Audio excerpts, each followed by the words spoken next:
Tayo po ay nagpapatuloy sa ating serye ng mga mensahe sa Jonah, sa aklat na Jonah, Our God of Relentless Grace. Yan po ang ating theme title para dito sa ating series na ito.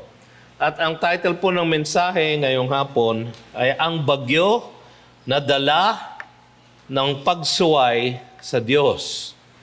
Ang bagyo na dala ng pagsuway sa Diyos. Mga kapatid, kapag tayo'y sumusuway sa ating Panginoon, hindi palaging bagyo na katulad ng bagyong dinanas ni Jonah ang ating mararanasan. Pero sa tuwing tayo ay susuway sa Kanya, napakalaking bagyo ang ating ginagawa na offense sa ating Diyos. Siya po ay nasasaktang mahigit at higit sa lahat sapagkat siya po ay isang eternal God. Ang offense sa Kanya ng bawat isang pagsuway ay eternal din. Kaya nga kailangan nga na magbayad ng ating pagkakautang sa Kanya ay isang eternal God man para maibsan ang walang hanggang pagsuway ng lahat ng tao sa Kanya. Dito sa ating kwento, makikita natin, tinangka ni Jonah na tumakas sa presensya ng Panginoon sapagkat ayaw niyang sundin ang inuutos ng Diyos sa kanya na ihatid ang ebanghelyo sa Nineveh. Hindi ko alam kung mapapakita ng ating staff yung mapa na ating pinakita nung last time, mapa ng Nineveh tsaka yung Tarshish. Ayan, makikita nyo sa mapang yan, yung pong Nineveh ay yung nandito sa bandang kanan, Yan po ay nasa bayan ng Assyria. Ngayon po, yan po ay siguro nasa bayan ng Iran, Yang Nineveh. Si Jonah po ay doon pinanganak sa Gath-Hepher, yung po ang kanyang hometown. At diyan siya naglilingkod bilang isang propeta. At yung kanyang paglisan ay doon sa Joppa. Ngayon po ay yan ang modern day na Jaffa. Halos kapareho ng tunog. At ang kanyang pinuntahan na Tarshish ay nandun sa dulo ng mundo. So yung kanyang paglisan sa ating Panginoon, sa kanyang hindi pagsunod sa kalooban ng Diyos, tinangka niya na lumayo ng husto, ng pagkalayo-layo sa kabilang bahagi ng mundo upang siya ay hindi sumunod sa inuutos ng Diyos. Tinawag siya ng Panginoon na maging propeta, na maging taga-hatid ng kanyang salita, ng kanyang mga propesiya sa bayang Israel at sa mga karatig bayan. Ngunit, dito sa utos na ito, nadalhin niya ang ebanghelyo, ang isang warning, isang babala sa bayan ng Nineveh, Yung po ay isang malaking syudad. Sabi nga po sa chapter 3 verse 3, yung po ay exceedingly great city, sabi doon. At ang kanyang breadth, yung kanyang lawak, ay 3 araw na lakaran. 3 araw na lakaran. So, siguro ngayon, maliit na yon dahil pwede hindi naman natin kailangan lakarin, Pero, noong panahon na yon, malaking bayan po Nineveh, ang estimate po ay 100,000 ang taong naninirahan doon. Kaya lang kasi yung Nineveh ay tambayang Assyria ay talagang kalaban at kaaway ng Israel. Bukod sa kanila na sila ay hentil. Alam niyo naman ang galit ng mga Israelita sa hentil. Ang tawag nila sa mga Gentiles ay dogs. So pagka sila ay bumabiyahe sa bayan ng hentil, pagpasok nila sa Israel, ay kanilang ipinapagpag ang kanilang mga sinelas, ang kanilang mga sandalyas, sapagkat ayaw nila na magdala ng dumi ng bayang hentil sa kanilang dakilang bayan. Ganun po ang galit nila sa mga hentil, kaya naman po si Jonah ay talagang ayaw na ayaw niya magpunta sa Nineveh para ito ay bahaginan ng babala ng Diyos. Alam nyo kasi, usually ang propeta noon, pagka inutusan ng Diyos na magsalita sa isang bayang hentil, ang ibinibigay na salita ng Diyos ay isang propesiya ng kanilang pagkawasak. Destruction. No? Hindi po sila naghahatid usually ng message of repentance. Kaya kakaiba, itong inutos ng Diyos kay Jonah sapagkat ang kanyang mission ay tawagin to call out. Sabi nga ng Diyos sa chapter 1 verse 2. Sabi niya, "Arise, go to Nineveh and call out against it." No? Paalalahanan sila, i-rebuke sila upang sila ay magrepent at manumbalik at maniwala sa Diyos na buhay. So ayaw niya pong gawin yun, nagpakalayo-layo siya, papuntang Tarshish, sa Spain. Siya po ay nag-Mediterranean cruise. No? Ngayon po, meron na pong mga cruise ship na umiikot dyan sa Mediterranean na pagka kayo'y sumakay sa isang cruise, no? Kayo ay tataba sapagkat puro pagkain. Puro kain ang ginagawa, tas nasa barko lang kayo, wala naman kayo mapuntahan dahil ang labas ng barko, dagat. No? So ganun po ang binaybay o tinangkang baybayin ni Jonah. Ngayon, makikita natin sa kwento ngayong hapong ito na gumamit ang Diyos ng isang bagyo upang ituwid ang kanyang suwail na propeta. Gumamit siya ng kanyang pinakatapat na lingkod, ang nature. No? Ang nature po, kahit na anong sabihin ng ating Diyos, sinusunod ng nature. No? Ginagawa ng lahat ng bagay na kanyang nilikha, ang bawat salita na kanyang iutos. Hindi katulad ng mga taong propeta, katulad ni Jonah, na akala nila sila ay mayroong choice na hindi sumunod. At ganoon nga ginagawa ng propetang si Jonah, kaya naman inutusan ng Diyos ang kanyang tapat na lingkod, ang nature, upang magdala ng bagyo sa kanyang pagbabiyahe. No? Tignan po natin ang kwento. So, Jonah chapter 1 verses 4 to 6. Una, ang pagtutuwid ng Diyos sa pagsuway ni Jonah. Verse 4. But the Lord hurled a great wind upon the sea. Dahil nagumpisa po yung sentence sa but, no? Tignan po natin yung previous sentence. Yung previous verse, but Jonah rose to flee. Dahil nagumpisa po sa but, tingnan po natin yung nauna dun sa sentence na yon. Ang nauna dun sa sentence na yon ay yung utos ng Diyos sa kanya, "Arise, go to Nineveh, that great city, and call out against it, for their evil has come up before me." But Jonah rose. Sumunod naman siya. Sabi sa kanya, "Arise." So he rose. But he rose to flee to Tarshish. So alam na natin kung gaano kalayo yung Tarshish. Pagdating sa chapter 1 verse 4, ang sabi doon, but the Lord. So, tinangka ni Jonah na lumisan sa presensya ng Diyos. Alam naman niya ang Psalm 139 na walang nakakalisan sa presensya ng Diyos. Kahit umakyat sa langit, kahit bumaba sa impyerno, kahit bumaba sa kahit na saang dulo ng mundo, ang presensya ng Diyos ay naroon sapagkat siya ay sumasa lahat ng lugar. Di ba yun ang ating pag-aaral sa omnipresence ng ating Diyos? Ang ating Diyos ay sumasa lahat ng lugar, kaya kung kayo ay nagtatangka, kung ako ay magtatangka, na lumayo sa kanyang presensya, kailangan kong lumayo sa lahat ng lugar. Paano kaya yun? Hindi natin kayang lumayo sa presensya ng Diyos. Hindi tayo makakaiwas. Walang takas. Kaya sa verse 4, makikita natin, but the Lord, so sa kanyang pagpipigil kay Jonah, hurled a great wind. Yung pong salitang hurled, maganda po yung translation na yun sapagkat yung salita ay talagang parang itinapon. No? Yung pumukol ng isang malakas na pukol. No?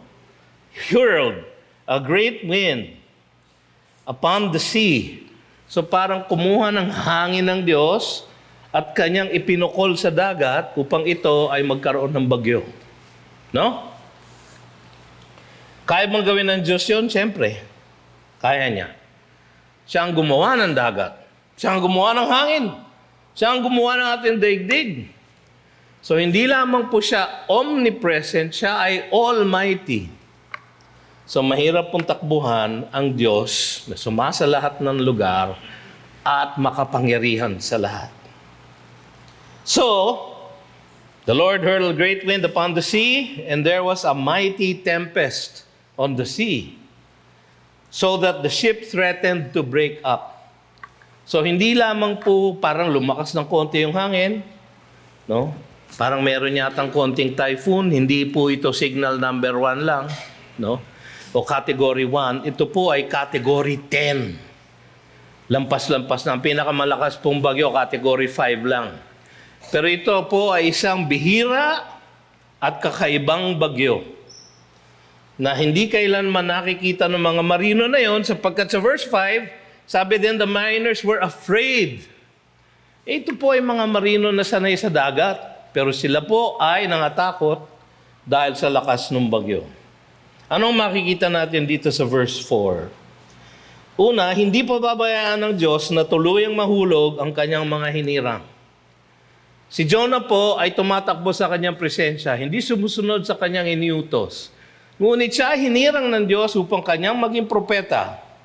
At si Jonah ay tapat na propeta sapagkat sa 2 Kings, alam natin na siya ay nagbigay ng isang propesiya na nasunod sa araw ni King Jeroboam II.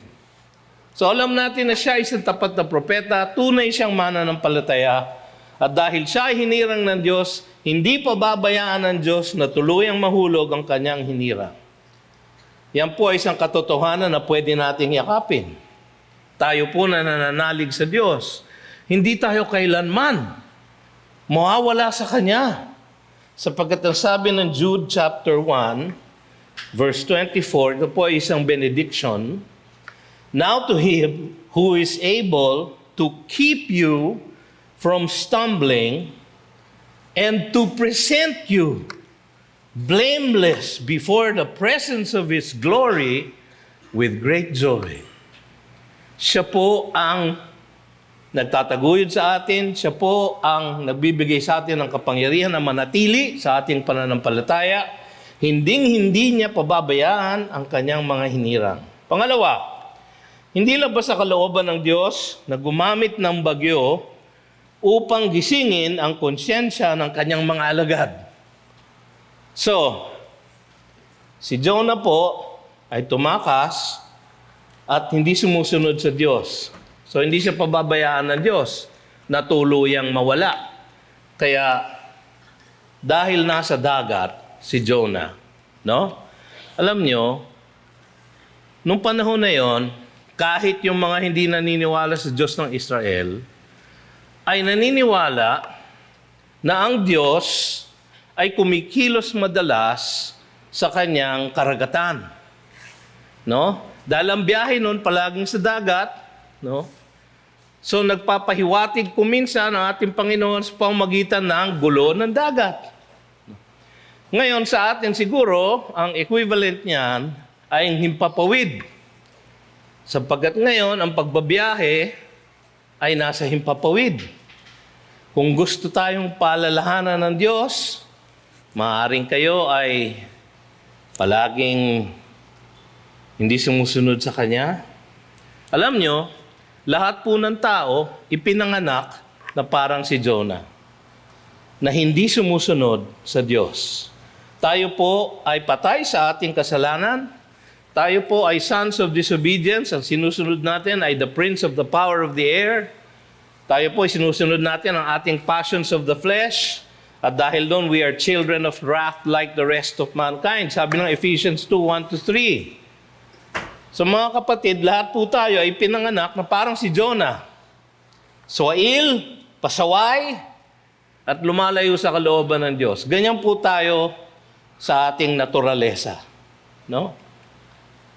Kaya kung minsan nagpapadala ng bagyong ng Diyos sa ating buhay, katulad halimbawa ng mga alagad ni Kristo, mahina ang kanilang pananampalataya, kaya isang gabi sila ay nag-travel sa Sea of Galilee. No? At sabi sa Luke 8:23, and as they sailed, he fell asleep, si Kristo Jesus. Ito, okay lang na matulog siya. Kasi siya naman ang Panginoon. No? And the windstorm came down on the lake and they were filling with water and were in danger. So, ang mga alagad, mahina ang pananampalataya kay Jesus. So, pinadala ng Panginoon na siyang natutulog siya, pero hawak niya ang hangin, hawak niya ang buong daigdig. Siya ay nagpaiwatig sa kanyang mga alagad ng isang malakas na hangin. At dahil doon sila ay nangatakot, sila ay tumawag sa kanya. Kasi kung minsan, ganyan tayo. Hindi tayo nananalangin sa ating Panginoon. Nagdadaan ng isang maghapon. Hindi man lang natin binubuksan ang ating Biblia. Hindi naman man lang natin na nababanggit ang Panginoon sa ating pananalangin. Kaya nagtataka ba kayo kung bakit nagdadala ng pagsubok ang ating Diyos? Kung hindi kayo nananalangin, no? Bibigyan niya kayo ng pagsubok. Halimbawa na lang, madalas kayong bumiyahe. Kayo ay tiyak na tiyak sa inyong mga lakran. Kayo sasakay ng Cebu Pacific, papuntang Cebu. No? Pagdating sa taas, sa 38,000 feet, no? May babala ang piloto, please keep your seatbelts fastened because of clear air turbulence. Alam nyo, walang mas nakakadala ng isang tao na manalangin higit pa sa clear air turbulence. Kayo ba'y nakaranas na nun? Na talagang nayayanig ang aircraft, no? Siyempre, nakakatakot. Bakit? Wala namang nasa ilalim ninyo kundi hangin. Di ba? You exercise faith kapag kayo ay tumungtong sa isang eroplano. Sapagkat lilipad ang isang napakabigat na bakal na para kayong nasa isang tin can, mga 200 kayong tao, no? At walang nasa ilalim ng aircraft. Kaya pagka nakaranas ng clear air turbulence, anong nangyayari sa atin? Oh Diyos, Panginoon ko. O ganyan po ako takot po akong lumipad Nakakatawa po dahil airline executive ako dati. Takot ako lumipad no? Binibigyan pa ako ng gamot ng misis ko para ako'y makalipad. No? Pagka nag-turbulence na, oo, Panginoon ko, nasaan ka? Nandito ako sa ilalim ng eroplano, niyuyug-yug ko yung eroplano dahil hindi kayo nananalangin sa akin. Tayo nananalangin, halimbawa, kung ang nagdadrive ng jeepney, ay mabilis magpatakbo. Oh, Diyos ko po. Oh, Diyos ko. No? Muntik na tayo mabangga. Panginoon. No? Panayin dalangin natin kapag mayroong pagsubok. Kaya nagtataka ba kayo kung bakit palagi tayong sinusubok ng Diyos?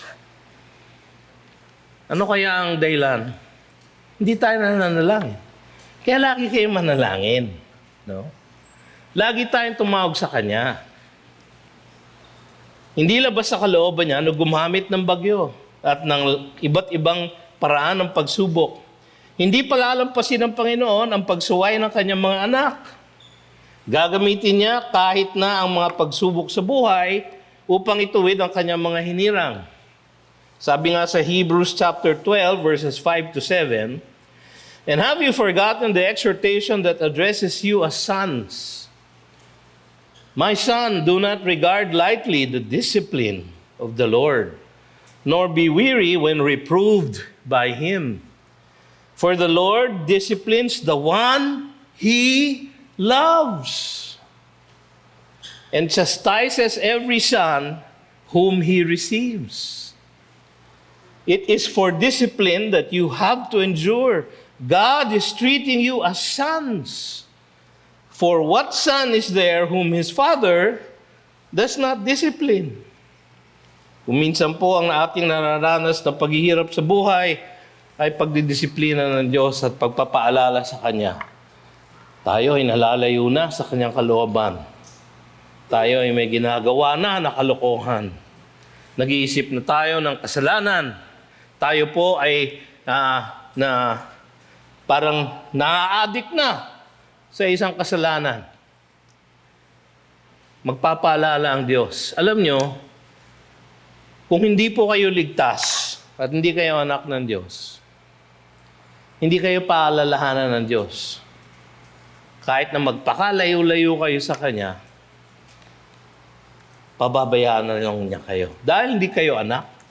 Pero kung kayo anak ng Diyos, dahil kayo ay hinirang niya, at dahil doon, kayo'y nanampalataya na sa Kanya, kayo ay binigyan ng buhay na maguli, kayo ay born again, kayo ay paalalahanan ng Diyos. So, ito ang ibig sabihin ng pagtutuwid ng Diyos sa pagsuway ni Jonah. Ang hinirang ng Diyos, hindi niya palalampasin, paalalahanan niya, magdadala siya kahit ng bagyo para paalalahanan at ituwid at ibalik sa tama ang kanyang hinirang. Pangalawa, ang pinsalang idinulot ng pagtakas ni Jonah. So verse 5, Then the mariners were afraid, and each cried out to his God. And they hurled the cargo that was in the ship into the sea to lighten it for them. But Jonah had gone down into the inner part of the ship. Na-trace niyo ba yung but dito sa teksto natin? Mula pa sa chapter 1, verse 1. No? Sabi ni God, arise and call out. But Jonah rose and he would flee to Tarshish, no? Siya ay tumakas, but Jonah, no? But the Lord hurled a great wind. That's sa verse 5. But Jonah. So dinidisiplina na nga siya ng Diyos. Meron na nga bagyong pinadala para siya ay ituwid. But Jonah. Anong ginawa ni Jonah? Had gone down into the inner part of the ship and had lain down and was fast asleep. Baloko, no? Siya nga ang dahilan kung bakit may bagyo eh. No? Alam naman niya yun. Sinabi nga niya dun sa huling part ng kwento eh. Tapon niyo ako sa dagat, dala ko ang dahilan kung bakit may bagyo. No? Takot na takot ang mga paganong marino sa lakas ng bagyo. Then the mariners were afraid. Alam niyo, ang mga marino nung panahon na yon na galing sa Joppa, malamang ay mga Phoenician sailors. No? Dahil yan po ang kanilang, ano ba ang tawag doon? Competitive advantage. No? Sila ay kilala bilang mga marino. Sa ating panahon ngayon, sino ang bayan na kilala na bayan ng mga marino? Ang Pilipinas! Kahit saan barko kayo magpunta, meron kayong masasalubong na Pilipino. Yung brother-in-law ko po, yung kuya ni Bebet, madalas po mag-cruise. Sa bawat cruise na puntahan niya, kahit na saan bahagi ng mundo, merong Pilipino. No? Cook, kapitan, marino, waiter, singer, entertainer. Pilipino! Diyan po tayo sikat. Tayo po ay mga marino. No? Yung mga Phoenician po, sikat po sila bilang mga marino. So malamang itong mga mariners na ito ay Phoenician. Kaya nung sinabi dito na each cried out to his God, ang God po na kanilang tinatawag ay si Baal. No? Si Baal. Sapagkat si Baal po ang God ng mga Phoenician. Pero ito isang naisip ko. Sapagkat itong mga marinong ito, sila ay mga pagano, hindi naniniwala sa Diyos ng Israel. Hindi sila naniniwala sa Diyos, ngunit nung sila ay binagyo ng malupit, bigla silang humiyaw, cried out to his God. So may kanya-kanya silang God. Siguro yung iba naniniwala kay Dagon. Si Dagon ay ang Diyos na may likas na isda, no? Si Dagon po ang Diyos ng Nineveh. Isda, isang fish god. Nakakatawa po dahil ang Diyos, ang God, ay nagpadala ng kanyang propeta sa pamamagitan ng isang fish. Doon sa bayan na sumasamba sa fish god.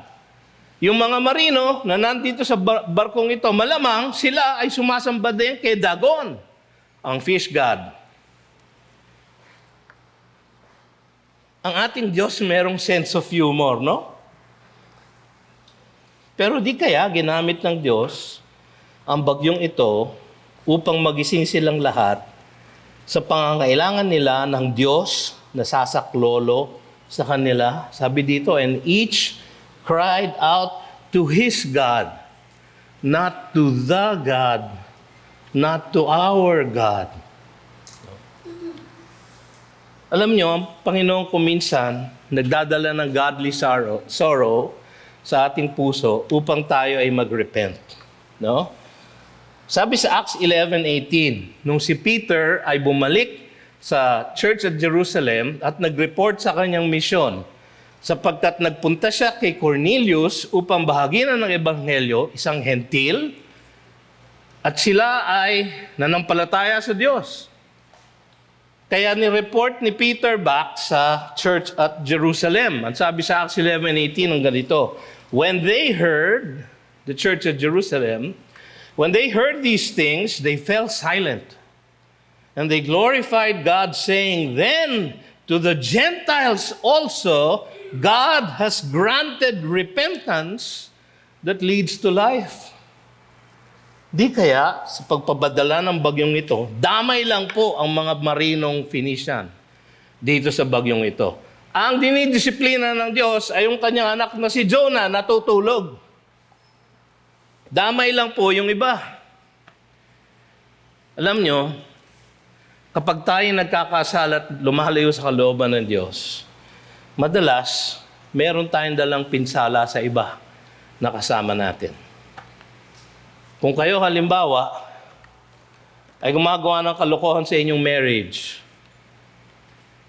sa inyong paglayo sa kalooban ng Diyos, ang inyong sinasaktan ay ang inyong pamilya.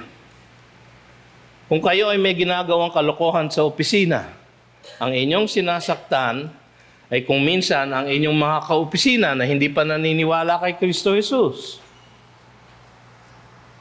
Mga kapatid, hindi tayo nagkakasala na walang pinsala sa ibang kasama natin. Malamang, sila ay masasaktan dahil sa atin. Ngunit dito sa pagkakataong ito, bagaman damay lang ang mga marino, iniisip ko, di kaya ginamit ng Panginoon ito upang sila ay makakilala sa Diyos ni Jonah. No?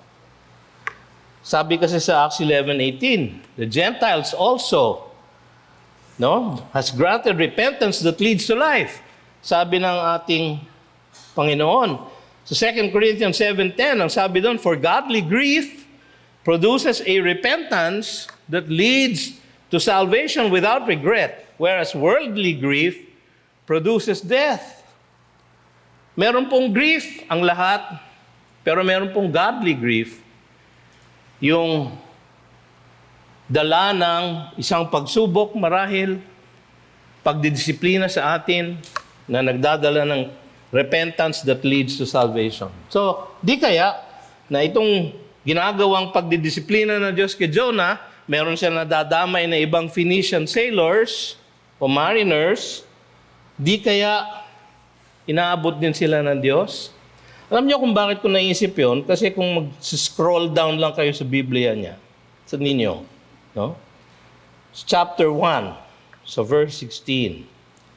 So nung pagkatapos nilang itinapon si Jonah, ayun na naman yung word na hurled him into the sea. So God hurled the wind and created a mighty tempest, and they decided to start hurling the cargo para sila ay gumahan.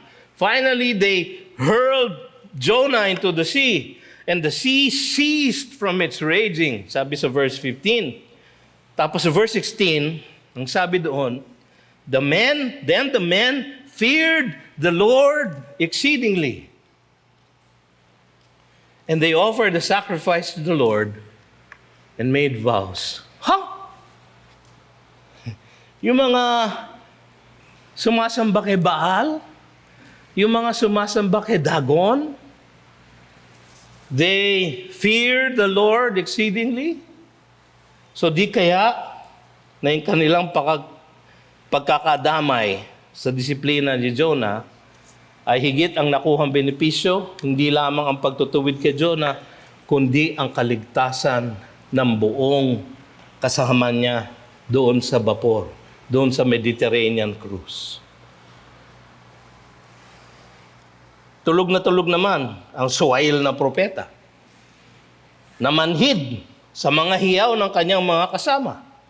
Alam niyo, ang pinakamahirap gisingin ay ang nagtutulog-tulugan, di ba?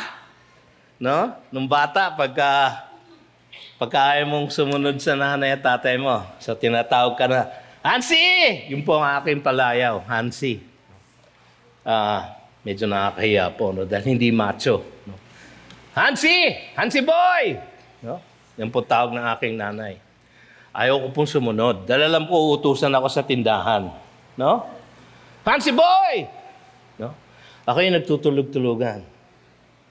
Ang pinakamahirap, di ba, nagisingin ay ang nagtutulog-tulugan. So di kahit si Jonah ay nagtutulog-tulugan, o baka naman talagang tulog na tulog siya. Bakit? Sapagkat siya'y pagod na pagod sa kanyang pagsusuwail sa Diyos. Nakakapagod, mga kapatid, ang lumayo sa Diyos. Sapagkat constant ang kanyang conviction, kahit saang lugar ka magpunta, hindi ka makakatakas. Ang kanyang espiritu ay naroroon. Datapat kung ikaw ay anak ng Diyos, constant ang pressure sa iyong puso na ikaw'y nagkakasala at lumalayo sa kanyang kalooban. Kaya nakakapagod.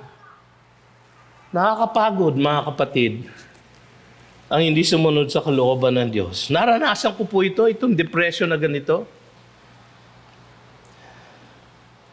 Tulog na tulog si Jonah. Tunay na maraming nadamay sa pagsuway niya. Totoo pa rin ito sa ating mga buhay, di po ba? Madalas, maraming nasasaktan sa atin dahil hindi tayo sumusunod sa kalooban ng Diyos para sa atin. At dahil hindi tayo sumusunod, parang lagi tayong depressed. Nakaka-depress po talaga ang hindi sumunod sa Diyos. Kayo po ba'y nakaranas na ng malalim na depression?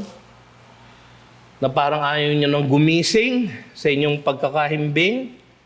Sapagkat alam nyo na sa inyong paggising, haharapin nyo na naman yung katotohanan na kayo ay nagkakasala sa mata ng Diyos. At mararamdaman nyo muli ang kanyang pag-rebuke sa inyong puso. Kaya ayaw nyo nang gumising. Kasi mahirap sa lahat gisingin ang nagtutulog-tulugan. At lalo na yung tulog dahil pagod na pagod sa pagtakas sa Panginoon. Kayo po ba ay tumatakas sa Kanya? Nakakapagod, no? Pangatlo, ang pagsaway ng isang pagano sa propeta na si Jonah. Itong nakakatawa sa lahat. Verse 6. So the captain came and said to him, ito yung kapitan ng mga marino. Malamang Phoenician din siya. Malamang worshiper din siya ni Baal. O di kaya ni Dagon. So the captain came and said to him, sino yung him? Si Jonah. Kasi sa previous sentence, siya ang nire-refer. But Jonah had gone down into the inner part of the ship and had lain down and fast asleep. So the captain came and said to him, si Jonah, "What do you mean, you sleeper?" No? Ano ka ba? Gumising ka. Bakit ka tulog? Bakit kaya mong matulog sa gitna ng aming paghiyaw? Bakit kaya mong matulog sa gitna ng bagyong ito? Ang lahat ay tumatawag sa kanilang mga Diyos. Kaya sabi ng pag-aanong kapitan, ikaw din. Tumawag ka sa iyong Diyos. Nakakatuwa yung language ng kanyang pagkakasabi. Sabi niya, arise, call out to your God. Alam niyo, gumamit ang Diyos ng isang pagano upang pukawin si Jonah sa kanyang pagkakahimbing. At ulitin sa kanya ang mga salitang binitawan ng Diyos sa kanya sa verse 2. Diba? Sabi sa verse 2, arise, go to Nineveh, and call out against it. Sa verse 6, sabi nung pagano na kapitan, arise, call out. Call out to your God. Tapos sabi niya, perhaps the God will give a thought to us that we may not perish. Bakit kaya the? No, naging definite article. Sa previous verse, call out to your God. Kanya-kanyang tayong Diyos, tumawag ka sa iyong Diyos. Bakit?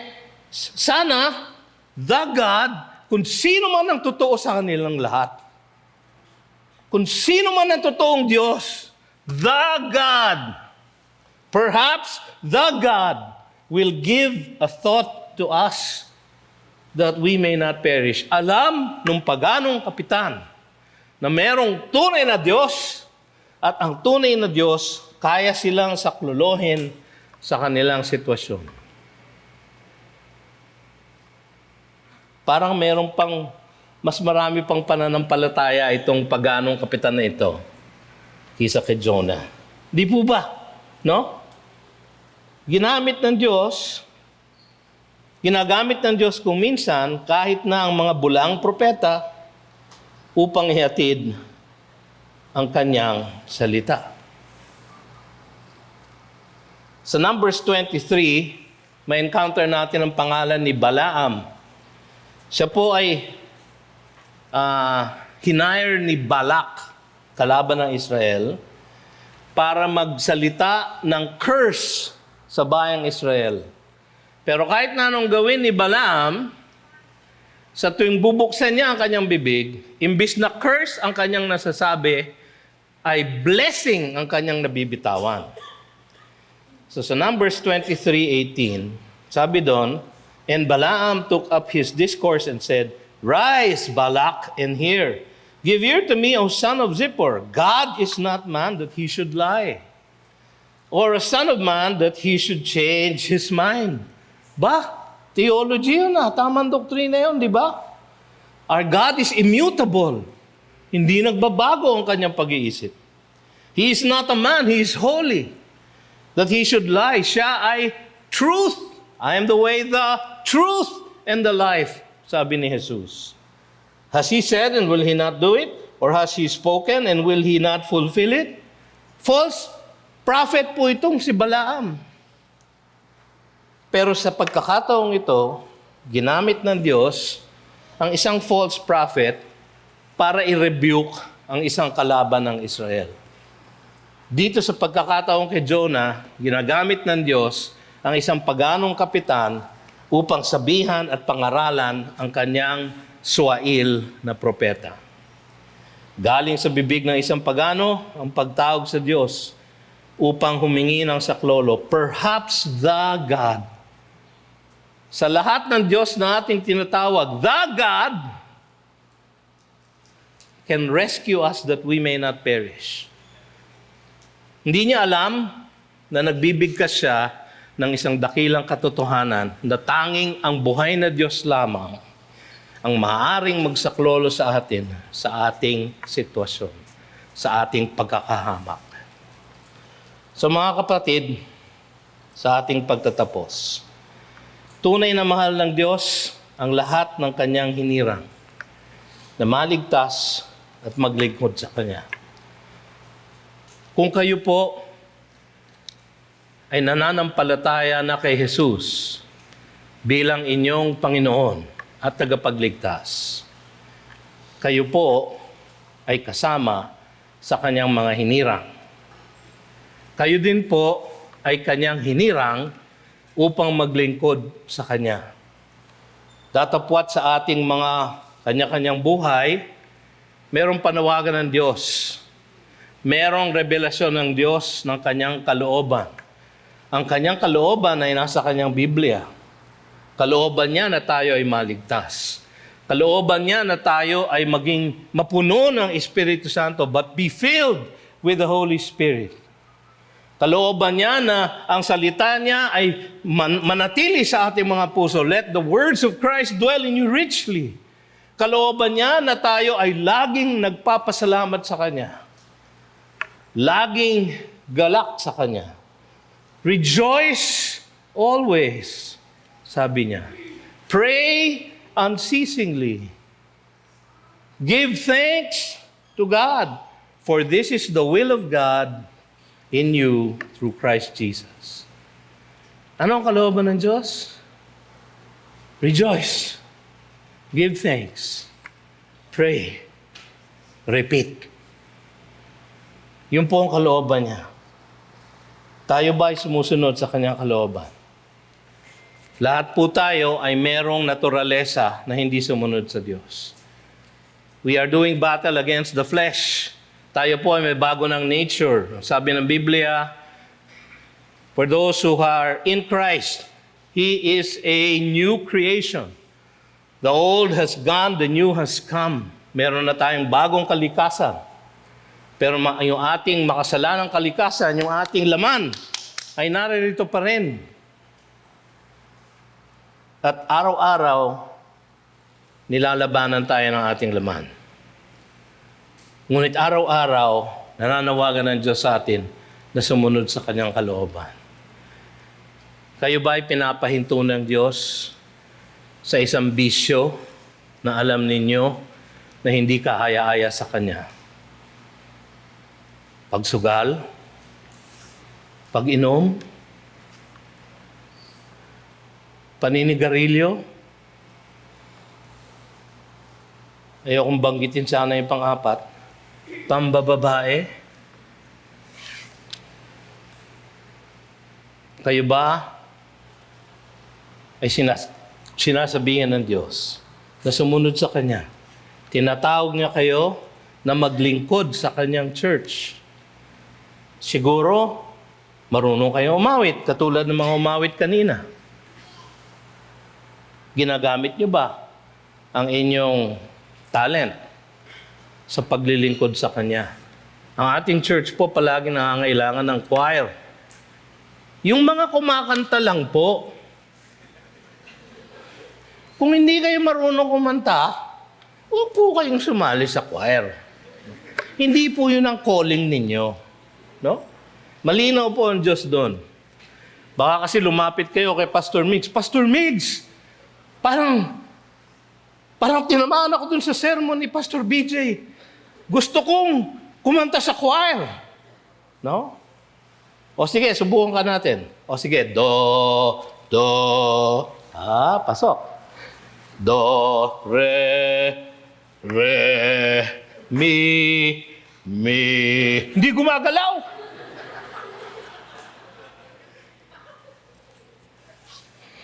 O di kaya, baka kayo'y tinatawag na magturo sa isang growth group.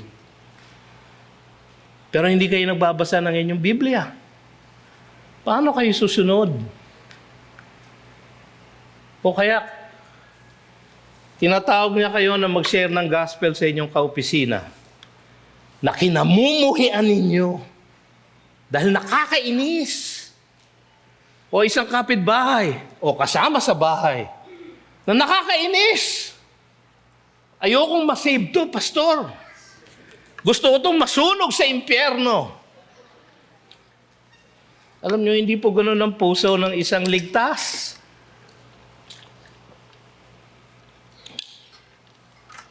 Baka inuutusan po kayo ng Diyos na kumilos ng maayos sa inyong pinagtatrabahuhan para sa ganoong paraan, maipakita nyo sa iba na kakaiba ang buhay ng isang tunay na anak ng Diyos. At sa ganoong paraan, lapitan kayo ng inyong kaopisina. Bakit parang iba ka sa lahat? Alam nyo, kung maayos po kayo, lalapitan po kayo. Bakit parang iba ka sa lahat?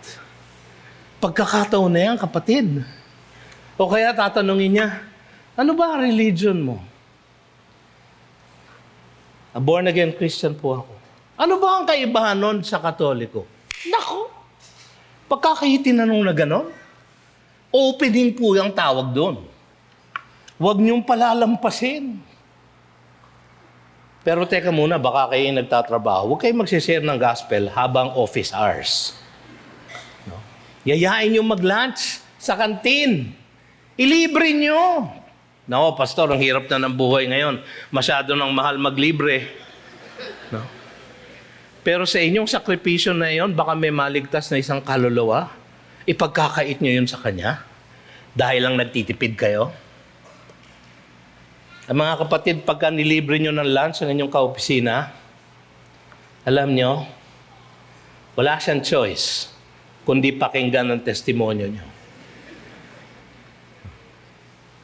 Teka muna, bago tayo bumalik sa office natin, may share lang ako sa'yo.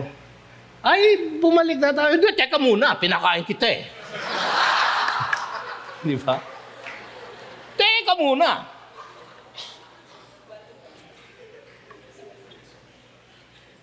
Gagawin niya ang lahat, kapatid, kahit na magkaroon ng bagyo at pagsubok sa inyong buhay, upang manatili tayong sumusunod sa kanyang kalooban. Kaya tayo po ay laging sumunod sa kanya. Huwag tayong tatakbo, huwag tayong tatakas katulad ni Jonah.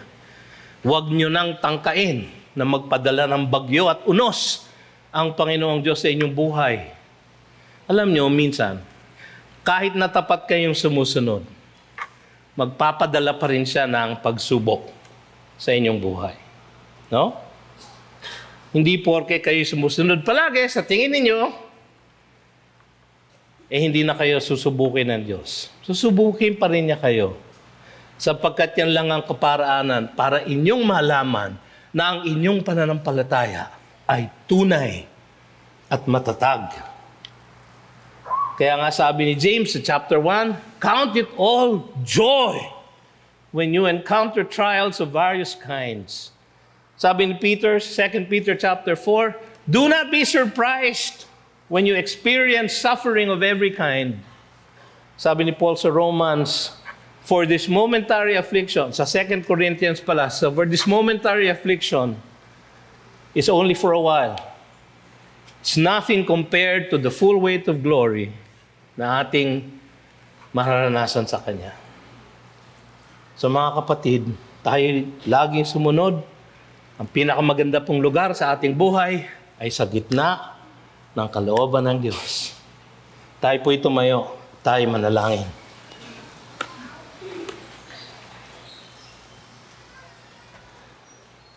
O Diyos na makapangyarihan sa lahat, Diyos na umaapaw ang pag-ibig para sa amin, Ikaw, O Diyos, na naghirang sa amin upang kami ay maligtas.